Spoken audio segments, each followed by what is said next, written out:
예레미야 46장부터 51장까지 유다 나라 주변에 있는 여러 열국들의 죄악들, 그리고 그 죄에 대한 하나님의 심판에 대해서 예언을 해놓고 있습니다. 그 중에 50장과 51장은 그 주변의 여러 나라들을 심판했었던, 그 심판의 망치 역할을 했었던 이 바벨론도 결국 하나님의 심판을 받아 망하게 될 것을 두 장에 걸쳐서 말씀해주고 있어요. 오늘 본문에서도요, 바벨론을 심판하실 텐데 그 심판하신 이유에 대해서, 그들의 죄악에 대하여서 말씀을 해놓고 있습니다. 그 이유는 여호와 하나님을 대적하는 자였었기 때문입니다. 51장 1절 말씀입니다. 시작.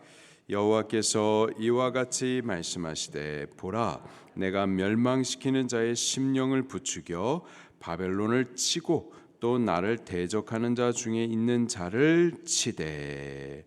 멸망시키는 자의 심령, 바사나라를 말합니다. 바사나라를 하나님께서 일으켜 가지고 바벨론을 심판하도록 할 거예요. 바사나라가 그냥 한 게 아니라 바사나라를 통해서 하나님께서 지금 바벨론을 심판하시는 거죠. 그 바벨론을 치시되 또 기록하시기를, 나를 대적하는 자 중에 있는 자를 칠 것이다. 나를 대적하는 자, 바벨론을 말하는 겁니다. 바벨론이 심판받는 이유, 그들이 하나님의 멸망을 받게 되는 그 죄악, 여호와 하나님을 대적했기 때문에 그렇습니다. 구체적으로 저들이 하나님을 대적한 일이 무엇인지를 한 네 가지로 오늘 본문에서 찾아볼 수가 있겠습니다. 첫 번째로는 하나님의 성전을 파괴한 일이었습니다. 11절 말씀입니다. 시작. 화살을 갈며 둥근 방패를 준비하라. 여호와께서 메대 왕들의 마음을 부추기사 바벨론을 멸하기로 뜻하시나니, 이는 여호와께서 보복하시는 것, 곧 그의 성전을 위하여 보복하시는 것이라. 아멘.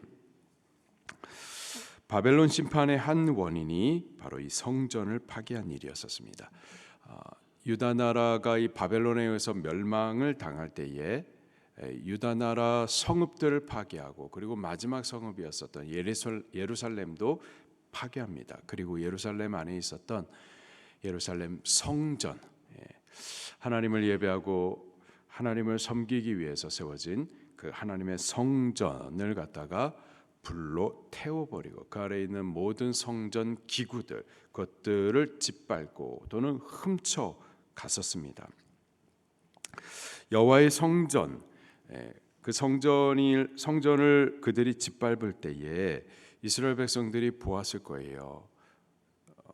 아니, 어떻게 하나님의 성전을 저들이 저렇게 짓밟는데, 그리고 지성소 안까지 들어가는데 하나님 가만히 계시네? 아니, 저런 나쁜 놈들을, 저런 하나님을 모욕하는 놈들을 왜 하나님께서 공의로 심판하시지 않지? 의아해 했었을 거예요. 그리고 바벨론 군사들도 마찬가지였을 겁니다. 저들이 성전을 불태우고 성전 기물을 도적질해가고 그렇게 하나님을 함부로 함에 있어서 뭐야, 이거 뭐 아무것도 안 일어나잖아, 별거 아니잖아, 뭐 하나님 안 계시는 거구나, 뭐 이렇게 함부로 생각했었을 겁니다. 근데 하나님이 안 계셔서가 아니고, 하나님이 당신을 모욕하는 일들에 대해서 공의롭게 심판하시는 그 심판이 없기 때문이 아니라 심판의 때가 아니었었던 것뿐이에요. 그리고 시간이 지나 이제 하나님의 때가 이르렀을 때, 그때 70년 전에 성전을 파괴했었던 그 죄에 대해서 하나님께서 심판의 원인으로 두고 지금 심판하시는 거죠. 과거의 일이었었어요. 과거의 일이었었고 뭐 아닌가 보다 하면서 지나간 일들이었지만은 그 죄에 대해서 반드시 하나님께서 찾아서 심판하시는 거죠. 바벨론의 첫 번째 멸망 이유, 하나님의 심판을 받게 되는 그 이유는 하나님의 성전을 파괴한 일이었었습니다. 하나님을 함부로 했었던 일이었었습니다. 두 번째로는요, 저들이 하나님을 인식하고 하나님을 의뢰하기보다는 재물을 의뢰했었던 거죠. 13절 말씀입니다. 시작. 많은 물가에 살면서 재물이 많은 자여 내 재물의 한계 곧 내 끝이 왔도다. 아멘. 바벨론이 거주하고 있는 땅은 티그리스강, 유프라테스 강이 흐르는 아주 비옥한 땅이었습니다. 그리고 그곳에서 농사를 지어서 소출을 풍성히 하면서 그렇게 자원도 넉넉했었고 재물도 많았었고 그래서 부요했었고 그것을 기반으로 해가지고 세력을 크게 확장시켰었죠. 저들이 그렇게 힘을 확장시키고 또 자랑하고 의뢰했었던 것은 저들이 갖고 있는 재물이었었던 거죠. 자, 그러나 하나님 하시는 말씀이 하나님 당신을 의지하지 아니하고 다른 것을 의지하여서 교만해진 그들에 대하여서 하시는 말씀이 재물이 많았어서 그렇게 힘이 있었던 너희여 그 재물의 한계가 곧 왔다. 그 한계, 그 끝이 왔다. 우리가 의지하는 어떤 것들이 있습니다.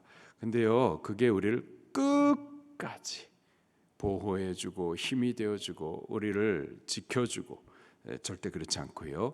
그 바닥 나는 때가 분명히 있습니다.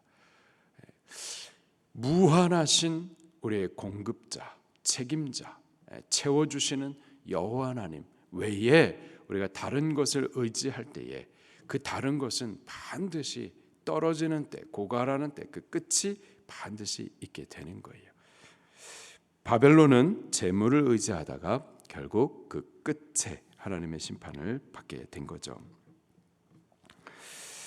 세 번째로는 저들이 우상 숭배했었기 때문에 그 죄악으로 인하여서 심판을 받게 되는 거죠. 우상이 뭐고 그와 비교해서 여호와 하나님은 어떠한 하나님이신지 15절부터 19절에 비교를 해주고 계십니다. 먼저 우상이 어떤 것인지 17절 18절 말씀을 같이 읽겠습니다. 시작. 사람마다 어리석고 무식하도다. 금장색마다 자기가 만든 신상으로 말미암아 수치를 당하나니 이는 그 부어 만든 우상은 거짓이요 그 속에 생기가 없음이라. 그것들은 헛된 것이요 조롱거리이니 징벌하시는 때에 멸망할 것이나. 아멘. 우상은 뭐냐? 사람이 자기를 위해서 만든 겁니다. 스스로 계신 자가 아니라 사람이 부어 만든 것이 바로 우상이에요. 때문에 우리가 섬기긴 하지만은 실체는 없는 거죠. 그래서 거짓이라고 말하고 그 속에 생기가 없다라고 말하고 이 우상을 항상 표현하여 강조하는 말이 헛된 우상, 헛된 거예요. 18절에도 그것들은 헛된 것이다. 조롱거리니 징벌하시는 때 멸망할 것이다 말씀을 하고 있습니다. 이에 비교해서 참 하나님 여호와는 어떤 분이신지 19절 말씀을 같이 읽겠습니다. 시작. 야곱의 분깃은 그와 같지 아니하시니 그는 만물을 지으신 분이시요. 우상은 사람이 만들었죠. 그러나 여호와 하나님 그분은 사람이 만들어낸 게 아닙니다. 모든 종교는 사람이 만들어낸 거예요. 그리고 그 안에 있는 모든 섬김을 받는 신이라 일컬음을 받는 것들은 다 사람이 만든 거예요. 그 비유해서 여호와 하나님 그분은 스스로 계셔서 만물을 창조하시고 또 우리도 지으신 분이시죠. 15절 16절입니다. 시작. 여호와께서 그의 능력으로 땅을 지으셨고 그의 지혜로 세계를 지으셨고 그의 명철로 하늘들을 펴셨으며 그가 목소리를 내신즉 하늘에 많은 물이 생기나니 그는 땅끝에서 구름이 오르게 하시며 비를 위하여 번개를 치게 하시며 그의 곳간에서 바람을 내시거늘. 아멘.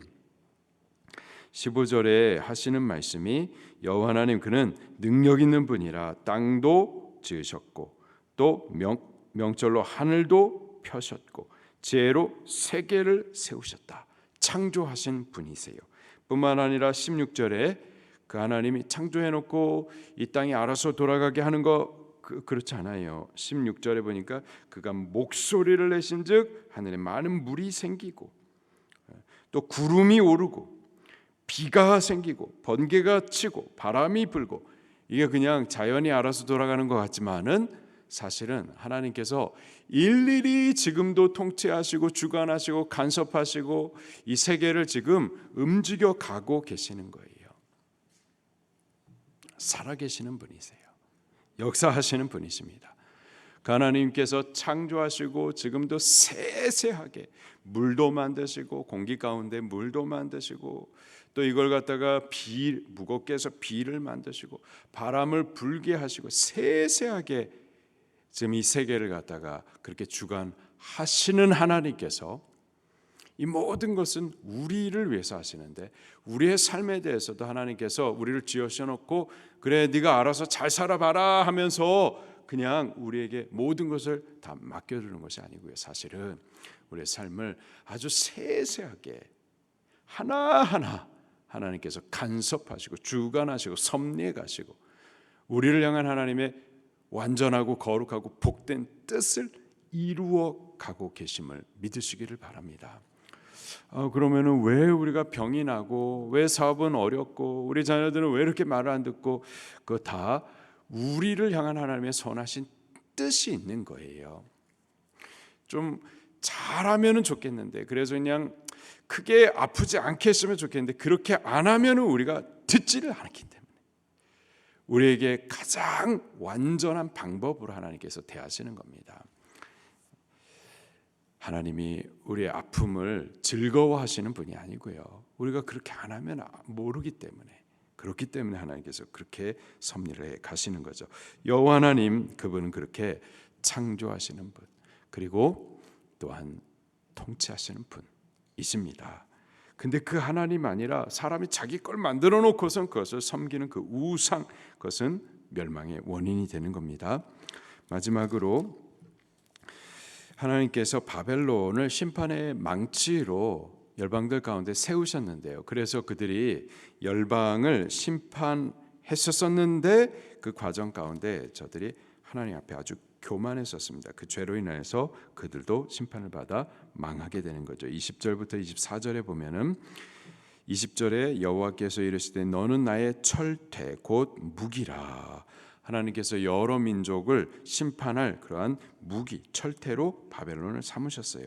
그런데 그들이 그 맡겨진 일을 하는 동안에 자기들의 죄악을 드러냈었던 거죠. 24절입니다. 시작. 너희 눈앞에서 그들이 시온에서 모든 악을 행한 대로 내가 바벨론과 갈대아 모든 주민에게 갚으리라. 여호와의 말씀이니라. 아멘.